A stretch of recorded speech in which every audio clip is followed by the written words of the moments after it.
आज आपण पाहणार आहोत एक महत्त्वाचा प्रश्न. लाडकी बहीण योजनेतील हफ्त्याची रक्कम 1500 रुपयांवरून 2100 रुपयांपर्यंत वाढणार का? आणि उपमुख्यमंत्री एकनाथ शिंदे यांनी यावर नेमकं काय उत्तर दिलं ते. प्रचार सभेनंतर पत्रकारांनी लाडकी बहीण योजनेतील सन्मान निधी 1500 रुपयांवरून 2100 रुपये करण्याबद्दल प्रश्न विचारला.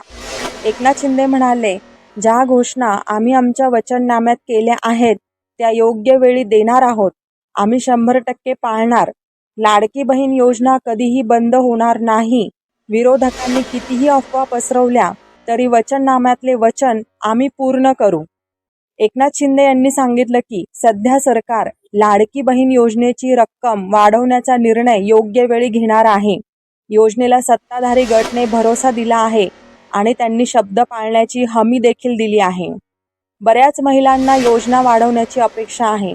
2100 रुपये मिळण्याची बातमी राजकीय वर्तुळात चर्चेचा विषय बनली आहे. परंतु मुख्यमंत्र्यांनी जशा घोषणा वचननाम्यात केल्या तशाच पूर्ण करण्याचं आश्वासन देखील दिलं आहे.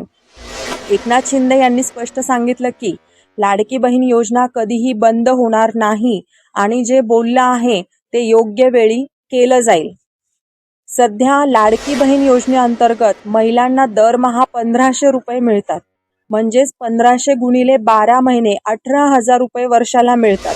आता जर हफ्ता 2100 रुपये झाला तर 2100 गुणिले 12 महिने म्हणजेच 25,200 रुपये वर्षाला मिळतील.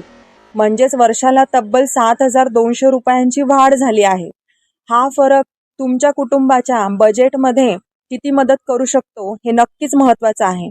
तुमच्या मते 2100 रुपये हफ्ता कधीपासून मिळायला हवा? कमेंटमध्ये नक्की सांगा. व्हिडिओ आवडल्यास लाईक, शेअर आणि सबस्क्राईब करा.